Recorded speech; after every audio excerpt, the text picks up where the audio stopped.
तो दोस्तों आज हम फिर से आपके लिए लेकर आए हैं देश दुनिया की सभी ताजा बड़ी खबरें। फटाफट एक एक कर विस्तार से आपको बताएंगे, तो वीडियो को अंत तक जरूर देखें।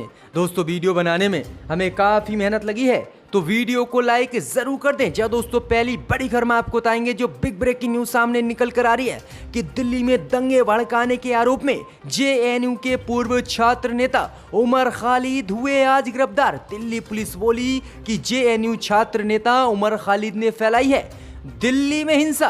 इस बीच अगली खबर में आपको बताएंगे कि चीन से मोदी को तगड़ा झटका।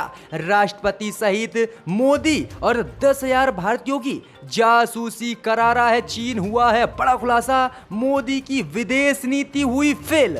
इस बीच अगली खबर में आपको बताएंगे कि कंगना और शिवसेना विवाद में कूदी BJP IT cell. Sanjay Raut पर दर्ज कराया बीजेपी आईटी सेल ने मुकदमा, वहीं संजय रावत पर हो सकती है कार्रवाई। इस बीच अगली खबर में आपको बताएंगे कि पश्चिम बंगाल में टीएमसी और बीजेपी कार्यकर्ताओं के बीच हिंसक झड़प। 6 बीजेपी कार्यकर्ता बुरी तरह से घायल, टीएमसी कार्यकर्ता पड़े बीजेपी पर भारी। इस बीच अगली खबर में आपको बताएंगे कि महाराष्ट्र में एक्शन में आई शिवसेना, पूर्व नेवी अफसर के साथ मारपीट। और कंगना रनावत पर बोले संजय रावत, महाराष्ट्र है एक बड़ा राज्य, किसी के साथ कुछ भी हो सकता है, इसलिए सोच समझ कर दें बयान। वहीं कांग्रेस बोली कंगना रनावत है नशेड़ी।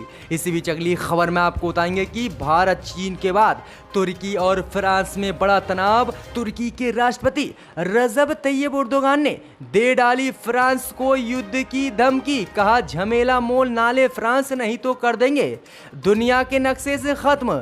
इस बीच अगली खबर में आपको बताएंगे कि राहुल गांधी अगर बने प्रधानमंत्री तो रद्द हो जाएंगी नीट की परीक्षा। सीएम नारायण स्वामी ने किया है ऐलान। इस बीच अगली खबर में आपको बताएंगे कि योगी सरकार ने किया बड़ा ऐलान। अब उत्तर प्रदेश में 5 साल के कॉन्ट्रैक्ट से मिलेगी सरकारी नौकरी। वहीं रोजगार छीनने के तैयारी में है बीजेपी। तो दोस्तों सभी खबरों को विस्तार से आपको बताएंगे, तो वीडियो को अंत तक जरूर देखें। इसी बीच बढ़ते दोस्तों पहली बड़ी खबर की ओर, तो दिल्ली दंगे भड़काने के आरोप में जेएनयू के पूर्व छात्र नेता उमर खालिद आज हुए गिरफ्तार। जी हां दोस्तों, आपको बता दें ये बड़ी खबर सामने निकल कर आ रही है कि फरवरी में नागरिकता संशोधन कानून के विरोध में हुए दिल्ली में दंगों के मामले में पुलिस ने जेएनयू के पूर्व छात्र नेता उमर खालिद को आज गिरफ्तार कर लिया है। वही समाचार एजेंसी पीटीआई ने सूत्रों के हवाले से ये जानकारी दी है। ये गिरफ्तारी गैर कानूनी गतिविधियों में लिप्त पाए जाने के तहत दिल्ली पुलिस ने यूएपीए के तहत की है। खालिद को दिल्ली पुलिस ने 11 घंटे की पूछताछ के बाद गिरफ्तार किया है। इससे पहले 2 सितंबर को भी दिल्ली पुलिस ने उमर खालिद से पूछताछ की थी और दिल्ली पुलिस ने उसका मोबाइल जब्त कर लिया था। वहीं आपको बता दें कि दिल्ली पुलिस ने आरोप लगाया है कि जेएनयू में 2016 में कथित तौर पर देश विरोधी दंगे हुए थे। इसमें उमर खालिद भी आरोपी बनाए गए थे। पुलिस ने देशद्रोह के मामले में कन्हैया कुमार के साथ उन्हें भी गिरफ्तार किया था,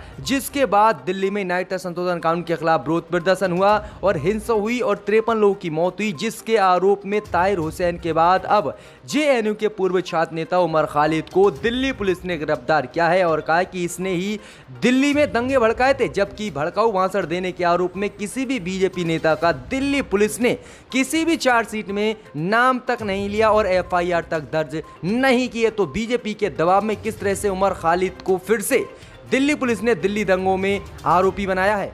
इसी बीच बढ़ते दोस्तों अगली खबर की ओर, तो जो बिग ब्रेकिंग न्यूज सामने निकल कर आ रही कि मोदी को फिर से चीन से तगड़ा झटका।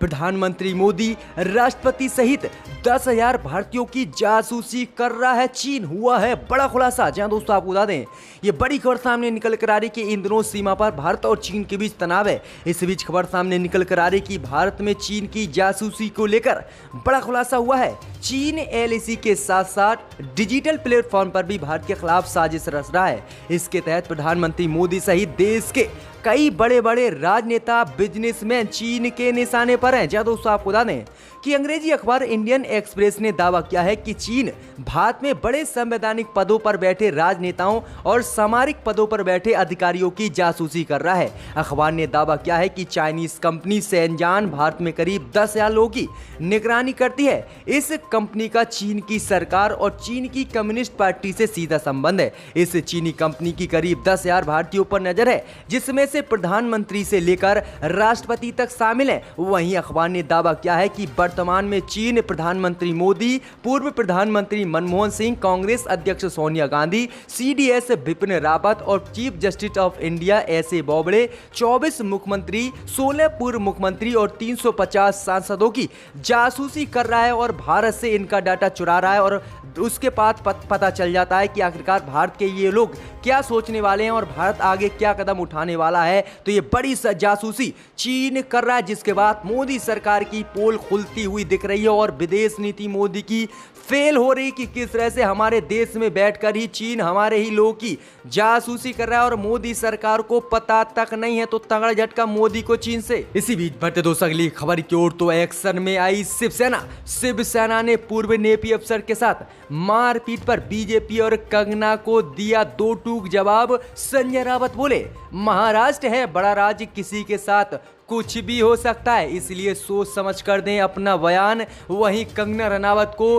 कांग्रेस ने बताया नशेड़ी। दोस्तों आपको बता दें कि इन दिनों शिवसेना और कंगना रनावत समेत कई नेताओं के बीच जुबानी जंग छिड़ी हुई है। वहीं आपको बता दें कि शिवसेना सांसद संजय रावत ने पूर्व नेवी अफसर मदन शर्मा से शिवसैनिकों द्वारा मारपीट को लेकर एक बार फिर से बड़ा बयान दिया है। संजय रावत ने कहा है कि महाराष्ट्र एक बड़ा राज्य है, यहाँ किसी के साथ कुछ भी हो सकता है, इसलिए व्यक्ति को अपना बयान सोच समझ कर देना चाहिए। वहीं रक्षा मंत्री द्वारा किए गए फोन पर भी संजय रावत ने सवाल उठाए हैं। संजय रावत ने कहा है कि यूपी में पहले भी पूर्व सैनिकों के ऊपर हमले हुए थे, लेकिन तब रक्षा मंत्री राजनाथ सिंह ने उस पर फोन से बात नहीं की। लेकिन महाराष्ट्र में जब मदन शर्मा पर हमला किया गया तो उनसे फोन पर बात की जा रही है। वहीं संजय रावत के बाद कांग्रेस ने जो है कंगना रनावत को नशेड़ी बताया है। जी दोस्तों आपको बता दें कि कल कंगना रनावत ने महाराष्ट्र के राज्यपाल से मुलाकात की, जिसके बाद संजय रावत और कांग्रेस नेताओं ने कहा है कि जो कंगना रनावत है वह एक नशेड़ी है और नशेड़ी के चक्कर में किस तरह से बीजेपी और अन्य जो बीजेपी के भक्त हैं वो समर्थन में आ गए, तो जबरदस्त हमला बोल दिया हैगा। इसी बीच बढ़ते दोस्तों अगली खबर की ओर, तो भारत चीन के बाद तुर्की और फ्रांस में बड़ा तनाव। तुर्की के राष्ट्रपति रजब तैयब एर्दोगान ने फ्रांस को दे दी धमकी, बोले तुर्की से ना ले फ्रांस पंगा, नहीं तो कहीं का ना छोड़ेंगे। जहां दोस्तों आपको बता दें कि इन दिनों भारत और चीन के बीच LAC पर तनाव बना हुआ है। इसी बीच बड़ी खबर सामने निकल कर आ रही है कि नेटो के देश तुर्की और फ्रांस में भी तनाव बढ़ गया है और तुर्की के राष्ट्रपति रजब तैयब एर्दोगान ने फ्रांस को खुली धमकी दे दी है। कहा है कि तुर्की से फ्रांस झमेला मोल ना ले, नहीं तो उसको इसकी भारी कीमत चुकानी पड़ेगी। दरअसल आपको बता दें कि फ्रांस ने पिछले महीने खुले तौर पर तुर्की के उस वक्त निंदा की थी जब ग्रीस के कई संसाधनों और भूमध्य सागर में गैस और तेल के खदानों पर ग्रीस ने अपना दावा ठोका था। लेकिन एर्दोगान ने कहा था कि ये उसके क्षेत्र में आते हैं और इस पर उसका अधिकार है। और इसी बीच फ्रांस ने ग्रीस का साथ दिया था और हमले की धमकी तुर्की को दी थी। लेकिन आज तुर्की के राष्ट्रपति रजब तैयब एर्दोगान ने फिर से फ्रांस को धमकी दे दी है कि वह तुर्की से ना उलझे, नहीं तो उसको भारी कीमत इसकी चुकानी पड़ेगी। तो भारत चीन के बाद अब तुर्की और फ्रांस में भी तनाव बढ़ गया है। इसी बीच बढ़ते दोस्तों अगली खबर की ओर, तो कांग्रेस ने किया बड़ा ऐलान, राहुल गांधी अगर बने प्रधानमंत्री तो रद्द कर दी जाएंगी नीट की परीक्षाएं। सीएम नारायण स्वामी। दोस्तों आपको बता दें कि पुडुचेरी के मुख्यमंत्री वी नारायण स्वामी ने राष्ट्रीय पात्रता सह प्रवेश परीक्षा यानी नीट को लेकर बड़ा बयान दिया है। नारायण स्वामी ने कहा है कि अगर केंद्र में कांग्रेस सत्ता में आई और राहुल गांधी प्रधानमंत्री बने तो हम नीट की परीक्षाओं को 2024 और 25 में रद्द कर देंगे। मीडिया से बातचीत में नारायण स्वामी ने कहा है कि अगर राहुल गांधी देश के अगले प्रधानमंत्री बनते हैं तो हम होने वाली नीट की परीक्षाओं को रद्द कर देंगे। तो यह बड़ा बयान कांग्रेस की तरफ से दिया गया है कि राहुल गांधी अगर बनते हैं प्रधानमंत्री देश के तो नीट की परीक्षाएं देश में नहीं करवाई जाएंगी। इसी बीच बढ़ते दोस्तों अगली बड़ी खबर की ओर, तो पश्चिम बंगाल में टीएमसी और बीजेपी कार्यकर्ताओं के बीच फिर से झड़प, 6 बीजेपी कार्यकर्ता बुरी तरह से घायल। जी दोस्तों, आपको बता दें ये बड़ी खबर सामने निकल कर आ रही कि पश्चिम बंगाल में जिस तरह से विधानसभा चुनाव करीब आते जा रहे हैं, इसी को लेकर अब बीजेपी पार्टी के कार्यकर्ता भी चुनाव में अच्छी तरह से जीत हासिल करने के लिए जुट गए हैं। इसी बीच खबर सामने निकल कर आ रही कि एक बार फिर से टीएमसी और बीजेपी पार्टी के कार्यकर्ताओं के बीच झगड़ा हो गया है, जिसमें 6 बीजेपी कार्यकर्ता बुरी तरह से घायल हो गए हैं। जी दोस्तों, आपको बता दें कि टीएमसी कार्यकर्ता इस बीच बीजेपी कार्यकर्ताओं पर भारी पड़े और बुरी तरह से बीजेपी कार्यकर्ताओं की पिटाई कर दी, जिसमें 6 बीजेपी कार्यकर्ता घायल हो गए हैं। वहीं 3 पुलिस वाले भी बुरी तरह से घायल हुए हैं। वहीं आपको बता दें कि पुलिस स्टेशन में भी तोड़ फोड़ की गई है, जिसके बाद सभी पर एक्शन लिया गया है। तो किस तरह से बीजेपी और टीएमसी कार्यकर्ता आपस में फिर से भिड़ गए हैं। इसी बीच बढ़ते दोस्तों अगली खबर की ओर, तो कंगना और शिवसेना विवाद में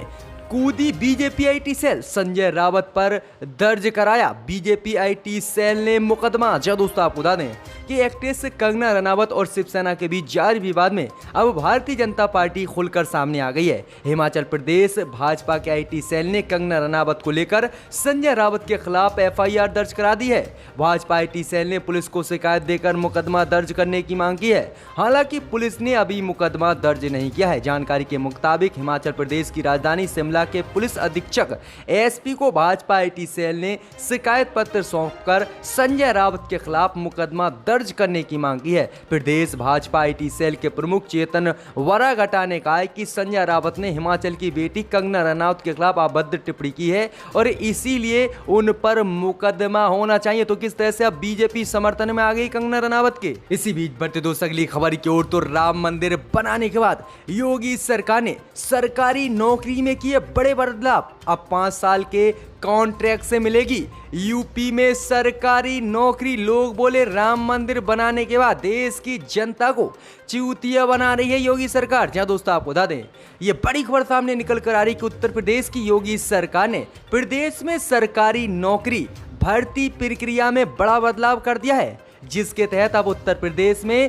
सरकारी नौकरी के इच्छुक युवाओं की शुरुआती नौकरी 5 वर्ष की संविदा यानी कॉन्ट्रैक्ट से होगी। साथ ही उन्हें नियमित सरकारी सेवाओं के मिलने वाले अनुमय सेवा संबंधित लाभ भी नहीं मिलेंगे। सरकार के मुताबिक योगी सरकार ने कहा है कि 5 साल तक जो व्यक्ति अच्छा प्रदर्शन करेगा उसको ही आगे तक जो है परमानेंट सरकारी नौकरी दी जाएगी, और जो अच्छा प्रदर्शन नहीं करेगा 5 साल के बाद उसे नौकरी से हटा दिया जाएगा। जिसके बाद उत्तर प्रदेश में जबरदस्त योगी सरकार का विरोध होने लगा है और लोग बोल रहे हैं कि राम मंदिर बनाकर योगी सरकार ने देश की जनता से तो जो है रोजगार छीना ही है, लेकिन अब तो सरकारी नौकरी भी छीनने में जुट गई है योगी सरकार। तो ये बड़ा बदलाव योगी सरकार ने किया है कि अब उत्तर प्रदेश में 5 साल के लिए कॉन्ट्रैक्ट पर नौकरी सरकारी मिलेगी। अगर अच्छा प्रदर्शन होगा तब वो सरकारी नौकरी आगे तक आपकी परमानेंट होगी, नहीं तो 5 साल के बाद आपसे ये कॉन्ट्रैक्ट छीन लिया जाएगा। तो बड़ा बदलाव योगी ने किया है।